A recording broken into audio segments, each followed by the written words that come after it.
नमस्कार, मैं अरविंद कुमार। आप देख रहे हैं भारत राष्ट्र। हमारे चैनल पर शूद्र शिव शंकर यादव जी हैं। यादव जी, आपका बहुत बहुत धन्यवाद, आप हमारे चैनल पर आए।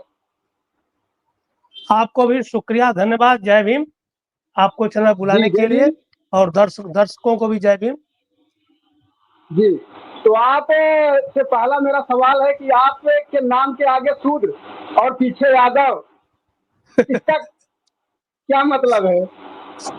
ये साहब तो आज मैं 9 साल पूरा हो गया, 10वां साल चल रहा है लगाए हुए। जी जी इस पर तो सैकड़ों सवाल, सैकड़ों जवाब और कई चैनल इंटरव्यू हो चुके हैं बड़े बड़े। तो आपको इस पर जी जी मैं शार्ट बता देना चाहता हूँ कि जी। थोड़ा सा बैकग्राउंड बताऊंगा तो अच्छा रहेगा, तो फिर कंफ्यूजन होता है। जब आप नए हैं, आपका चैनल भी पहली जी बार आ जी रहा हूँ, तो थोड़ा बताना पड़ेगा। मैं यूपी बिहार जी के जी, हमारे बॉर्डर बात को आप चंदौली जरूर बताइए। यूपी जी बिहार के बॉर्डर चंदौली जिले का रहने वाला हूँ।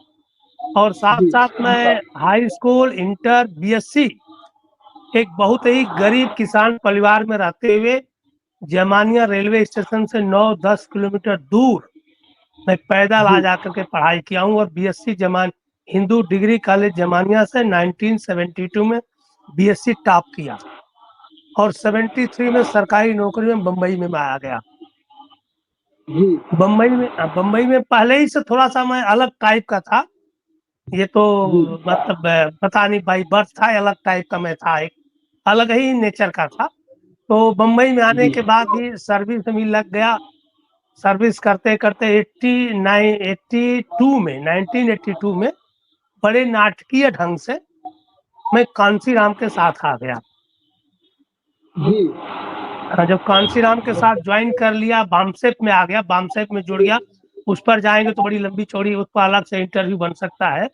तो ज्वाइन करने जी के जी। बाद मैं 85 तक जो है, जान लीजिए कि मैं भी हनुमान का भक्त था। मुझे किसी अच्छा। ने कह दिया था, किसी ब्राह्मण ने, कि आपको शनि लगता है और शनि को दूर करने के लिए, घरेलू था, शनि को दूर करने के लिए आपको हनुमान की पूजा करनी पड़ी। तो हर शनिवार को मैं भी जाता था मंदिर में, फूल माला अच्छा। लड्डू जो भी है देता था।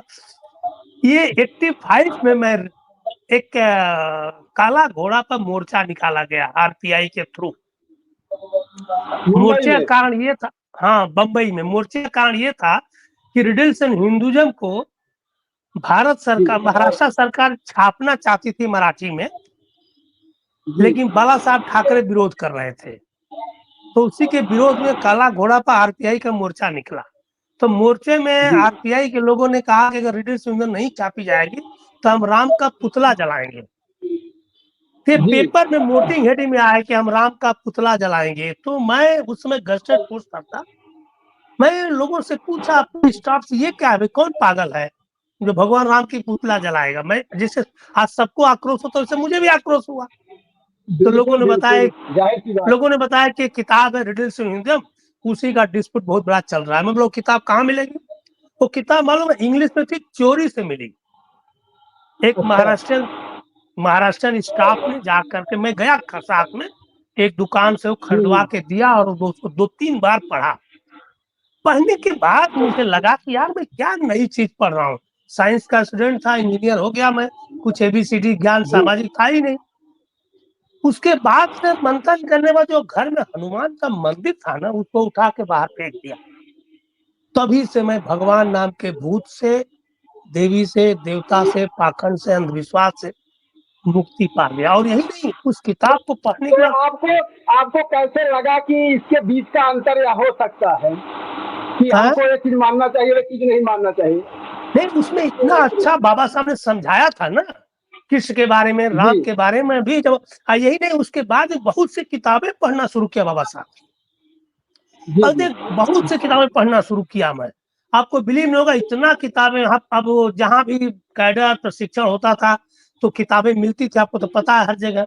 मैं रिडल्स एंड जी जी हिंदू समाज का प्रदर्शक तुलसीदास, गीता की समीक्षा राहुल संस्कृत की, ये जितनी चीजें थी सब पढ़ डाला। इवन आते आते 1989 में मैं बहुजन चेतना जी पुस्तक भी लिख डाला, जो कि मैं जी जी हिंदी का कुछ भी ना लेकिन महाराष्ट्र में मैं बहुजन चेतना पुस्तक भी लिख दिया 89 में, जिस समय की उत्तर प्रदेश में मानवर कांसीराम जी के अरे मुलायम जी की और बहन जी की संयुक्त गवर्नमेंट चल रही थी उस समय में। सौभाग्य है कि बहुजन आपने चेतना पुस्तक कांशीराम जी के साथ काम किया और हम आपका इंटरव्यू कर रहे हैं। मेरा सौभाग्य है ये।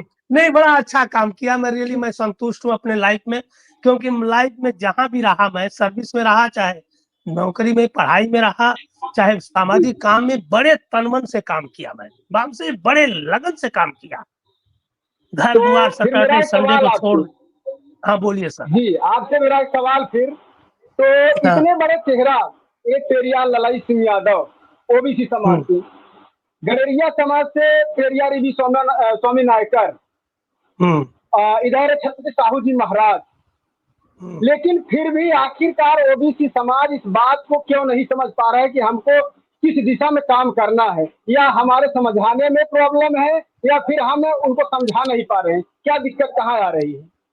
देखिए, ये बात तो बहुत अच्छा सवाल आपने पूछा, क्योंकि मैं भी 8-9 साल से मैं तो बहुत पहले से समझाते आ रहा हूँ।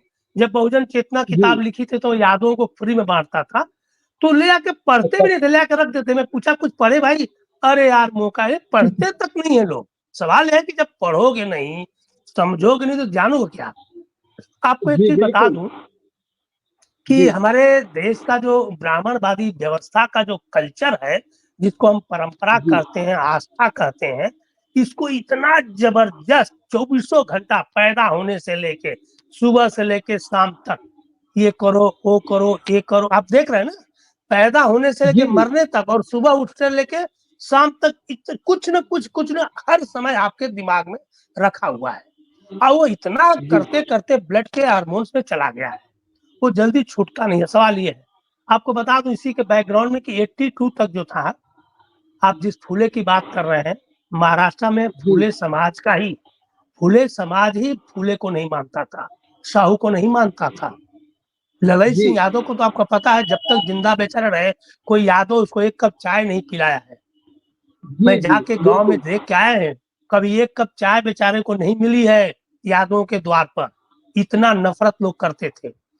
तो हमारा एक आकलन रहा है कि जो भी महापुरुष इस हिंदू धर्म के व्यवस्था के खिलाफ जाके बात किया, बोला है, उसको एक जी ब्राह्मणवादी व्यवस्था जो है उसको कलंकित करने के, समझ रहे ना, कलंकित करने के पीछे लग जी गई है।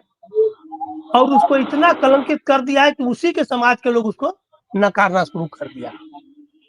ये तो कांसीराम की देन है कि फूले को, साहू को और पेरियार को और ललई सिंह यादव को पटल पर लाया, तो पूरे देश में मालूम जी हो पाया। नहीं तो नए कांसीराम नए नहीं होते। तरीके जी जी नए तरीके से ला करके नए उन्हें पटल तरीके पर से उन्होंने, ले आए, खड़ा खड़ा कर हाँ, दिए। उन्होंने जहां जहां मीटिंग होती थी वहां बुक स्टॉल लगते थे, वहां बुक स्टॉल पर लोग खरीदते थे, पढ़ते थे, नई नई चीजें आती थी, वहां से जागृति पैदा जी हुई है। किताब पूरे देश में घूमने से। जी नहीं तो पहले तो ये किताबें कोई रखता नहीं।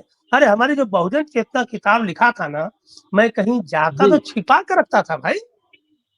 ओपन हिंदू धर्म के खिलाफ ओपन किताब भी लेके कहीं नहीं जा सकते थे, ये हालत थी। जी जी बिल्कुल बिल्कुल, क्योंकि हाँ, उस समय की तो परिस्थिति प्रचार, आज की परिस्थिति में फर्क है।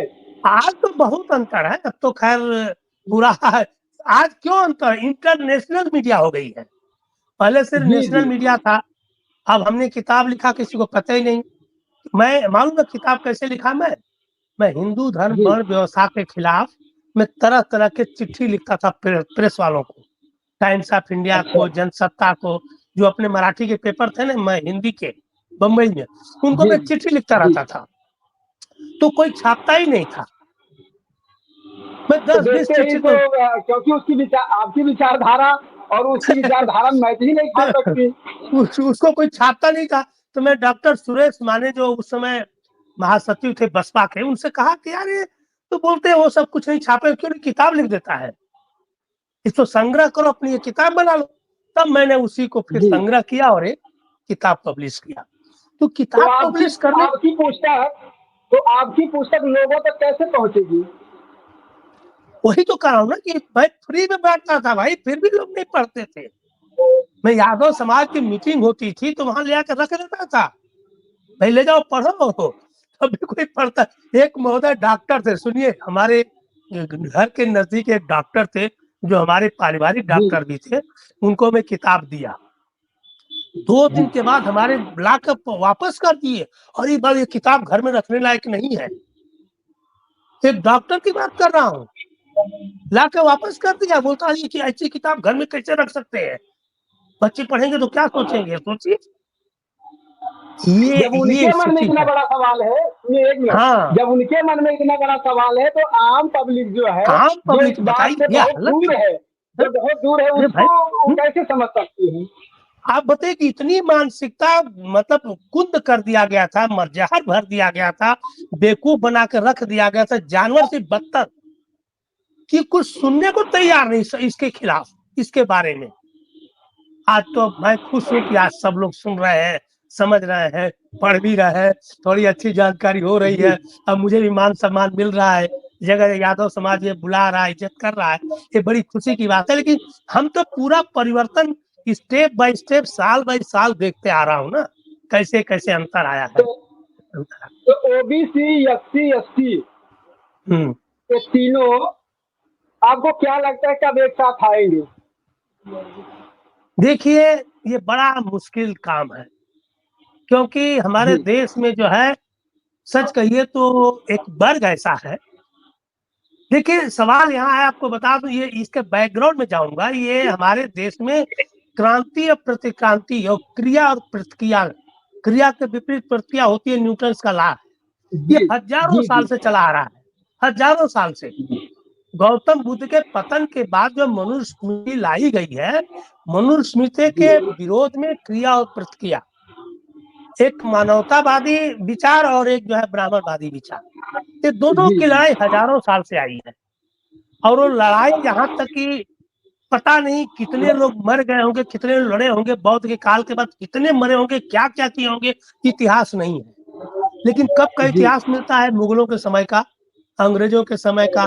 मुगलों के समय, अंग्रेजों के समय में आप संत रविदास ने देखा होगा, कितना बड़ा कटाक्ष जी किया है, कबीर ने किया है, फुले ने किया है, पेरियार ने किया है, कितनी लड़ाई लड़ाई इस बीमारी के खिलाफ। तो ये जो है, हम चाहते हैं एक करना, लेकिन एक वर्ग जो है, जो ब्राह्मणवादी व्यवस्था है, वो इसको बिखेरना चाहता है। वो देखिए 2 चीजें होती है। एक हमें टेबल, नया टेबल बनाना है, एक हमें जी नया टेबल बनाना है, तो हमको उसको जुगाड़ करना है। एक आदमी को टेबल को खाली पॉलिश करके ऐसा इसलिए बना के रखना है। तो ब्राह्मणवादी व्यवस्था जो है, जो बनी हुई है, उसको यथास्थिति बनाने के लिए चारों तरफ से, हम तो ये कहें, आप बिलीव नहीं करोगे, मैं तो अनुभव किया हूँ, देश का पूरा जी जी अर्थतंत्र, इतने बुद्धिमान आईएएस आईपीएस रिटायर्ड जो भी है ब्राह्मणवादी पोषक, जी हम तो अब इनको बुद्धिमान मानता ही नहीं। हमारे देश में हैवान लोग रहते हैं, रियली। जो छुआछूत ऊंच नीच की बीमारी नहीं हटा सका, उसको तो मैं इंसान ही नहीं मानता हूँ। और जितने बड़े बड़े महापुरुष कहे गए ना आजकल, जो इस बीमारी को नहीं दूर सकता, वो तो मतलब मैं उनको नहीं मानता हूँ। तो सोचिए कि तो एक ये वर्ग आप ऐसा है, एक मिनट, जी एक वर्ग ऐसा है कि छुआछूत ऊंच नीच और ये जो सीढ़ी बनी हुई है, इसको बनाए रखना चाहता है। तो जब एक वर्ग बनाए रखना चाहता है, उसी का शासन प्रशासन भी है, और पूरा देश का अर्थतंत्र, पुलिस तंत्र, अर्थव्यवस्था, राजनीतिक, सब उसी पर लगी हुई है। आप आज का हाल देख रहे हैं ना, आज क्या है? जी जी पिछले 9 सालों में सिर्फ इसी व्यवस्था को बनाए रखने का ही काम हो रहा है ना, क्यों कोई नया काम हुआ? जी जी आप नहीं बताइए, कोई काम नया हुआ? इंडस्ट्री, कल कारखाने खुल बिल्कुल रहे हैं, नहीं। यूनिवर्सिटी कॉलेज बन रहे हैं, अस्पताल बन रहे हैं, जो अंग्रेजों ने जितना बना दिया, हमने कुछ किया? तो ये व्यवस्था को इनकी कैसे भी करके कोशिश है कि इस व्यवस्था को हम बरकरार रखें। और सच कहता हूँ, जिस दिन ये व्यवस्था चरमराई ना, बहुत बुरा होगा, बहुत भारी पड़ेगा।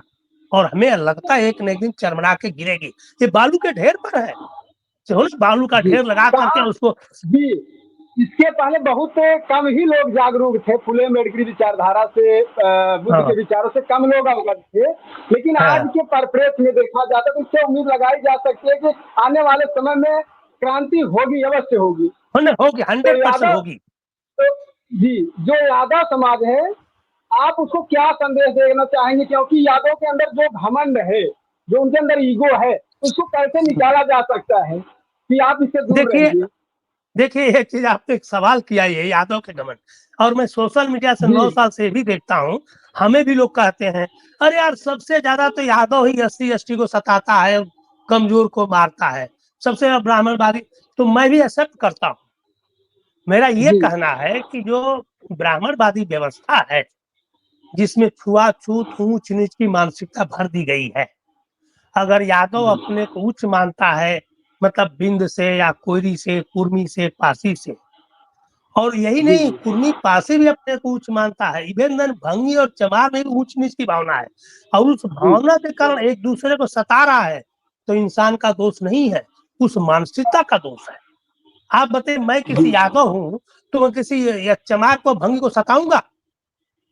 नहीं नहीं, आप बताइए, ये मैं हमारा सता राइट सकता ही हूँ? नहीं बनता, ये हमारा तो राइट क्या नहीं है बनता। कि अगर हम किसी को सवाल बेइज्जत ये नहीं है दे कि सकते तो हमें बेइज्जत करने की अधिकार नहीं है ना। जो आदमी सता रहा है ना, वो ब्राह्मणवादी मानसिकता का गुलाम का कारण है। एक उदाहरण देना चाहता जी हूँ। मान लीजिए बहुत बड़ा जी सामंती यादव है, नेता है, सामंती भी है, वो उच्चता के घमंड में पाला हुआ है, उसके द्वार पर कोई जी भंगी और चमार नहीं है, कोई आके उसके सोफे पर बैठ गया बिना बोले, वो आके मार जी देगा। मार देगा कि नहीं मार देगा? ये तो उसकी मानसिकता है। हमारे द्वार पर तो मैं इज्जत करूंगा, हंसूंगा, खुश हो जाऊंगा, लेकिन वो मार देगा। तो यहाँ मानसिकता बरवा रही है, ब्राह्मणवादी जी जी मानसिकता को खत्म करना पड़ेगा। किसी जात के, एक पर्टिकुलर इंसान के दोष नहीं देना। यही कहते हैं हम लोग, खाली SC को, ST को, यादव को, कुर्मी को, पटेल को एक दूसरे को कह देते हैं कि वो गलत है, वो गलत है, ये जातवादी है। नहीं, ब्राह्मणवादी मानसिकता के कारण ये सब ऊंच नीच और अत्याचार हो रहा है। पहले इस पर अटैक करना जी होगा।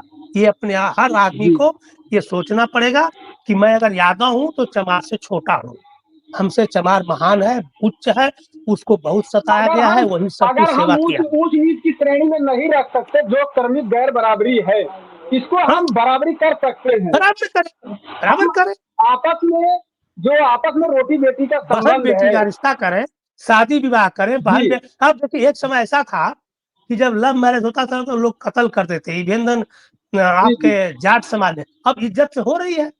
अब लव मैरिज को जी जी बड़े स्वागत से, बम्बई में तो हॉल बुक करके दोनों पार्टियां कर रही है। बिल्कुल तो बिल्कुल। हाँ, परिवर्तन मेरे आ दोस्त रहा का है। एक शादी हुआ है, मेरे दोस्त का एक शादी हुआ है, अब उसमें मैं गया हो था रहा है। बराती तो करके। तो हाँ, तो अब उसमें जो काफी कुछ है देखने को देखिए, मिला जो है। खाली ये कारण क्या शिक्षा का है, क्योंकि हमारे सिलेबस में कहीं जी पढ़ाया जी नहीं गया।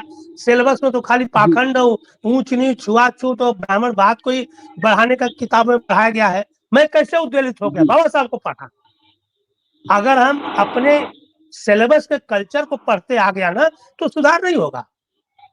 जी आप PhD कर लो, कोई फायदा नहीं, IMA बन जाओ, कुछ भी बन जाओ, कोई फायदा नहीं। आप अंधविश्वासी पाखंडी ही रहोगे। M.Tech कर लो, B.Tech कर लो, कुछ भी कर लो, कोई फायदा नहीं है। जब तक आप सामाजिक ज्ञान की पुस्तकें नहीं पढ़ोगे, ज्ञान आपके पास नहीं जी आएगा। और वही लोग ज्यादा, देखिए मैं एक चीज और अनुभव किया हूँ। मैं पूर्वांचल में भी बहुत घूमा हूँ, पश्चिमी उत्तर जी प्रदेश में गया हूँ। पूर्वांचल में अंधविश्वास, पाखंड थोड़ा कम हो गया है। ढोंग, बराबर। पाखंड, अंधविश्वास थोड़ा कम हुआ है। जी वही जी बिल्कुल पश्चिमी उत्तर बिल्कुल। प्रदेश में बहुत ज्यादा है। जी, उसका इवेंजन जो असर ही है, वैसी है।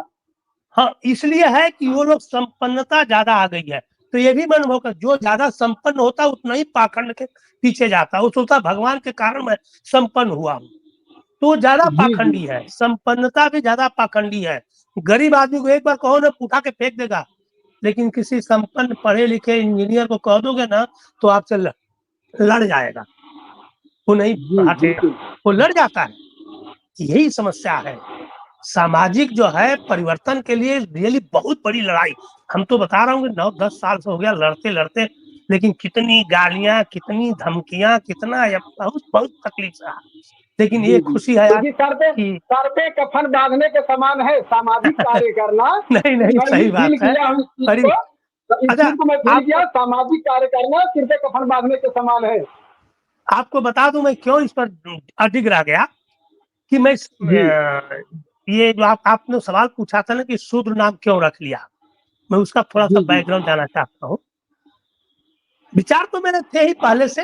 हमारे एक DGM रैंक के अधिकारी थे, हमारे ही कलीग थे, उन्होंने फ्लैट जी हमारे ही कॉम्प्लेक्स में लिया। उद्घाटन में जब गया तो उन्होंने अपना सरनेम बदल दिया और दरवाजे पर गणपति का लाइटेड मंदिर। इंजीनियर था, क्लास 1, 1 लाख रुपया तनख्वाह पाने वाला, अपना सरनेम हटा दिया, जी शेड्यूल कास्ट का सरनेम, और गणपति का मंदिर जैसे लगे कि किसी बहुत सबड़ का मकान है, और अंदर हाँ सत्यनारायण जी जी का जी था बहुत बड़े पैमाने पर। और वो आदमी जी बामसेफ में काम किया था, कांसीराम से मुलाकात भी हुई थी। वो मुझे बहुत व्यथित कर दिया, बहुत। उस दिन मैं रात भर सो नहीं पाया, मैं सोचते रह गया रात भर की आदमी 1 लाख तनख्वाह पाता है, इसके 2 बेटे इंजीनियर है, 60 लाख का दूसरा फ्लैट लिया है, 10 लोग हो सकता है, शाम सुबह इसके ब्राह्मण चपरासी भी कप और प्लेट भी धोता होगा, 10 लोग इसको सलाम ठोकते होंगे, ये क्यों छिपा रहा है नाम? आप समझ रहे हैं ना? मैं इस पर जी मंथन जी। रात भर वो करते रह दबाव गया। है, वो मानसिक दबाव है। वो तो उसके कारण मुझे सुबह उठा तो मैं बोला, तब मैं भी अपने बचपन में गया कि अरे हमारे भी कितने लोग रिश्तेदार लोग जो है नाम छिपा करके, यादव लोग भी पहले नाम छिपा के सर्विस किए है भाई, ठाकुर जी बन जी करके मैं जी देखा जी हूँ। बिल्कुल। तो ये जी जी हमारे साथ भी घटा है, छुआछूत की भावना, ऊंच नीच की भावना। तब मैं बोला ये बेचारे का जी दोष, मंथन किया मैंने, ये व्यवस्था का दोष है। फिर मैं गया 4 महीने गांव में रिसर्च पूरा किया इस पर कि चमार को नीच दुष्पापी क्यों कहा जाता है, शूद्र को जी नीच दुष्पापी क्यों कहा जाता है। जब रिसर्च किया तो वहां जाके मुझे पूरा भेद खुला, लोगों से बातचीत किया तरह तरह के। जब तो आपको बता दूं कि मैंने बहुत सवाल किया, किसी ने नहीं कहा कि ये जो जी व्यवस्था चल रही है छुआछूत सही है।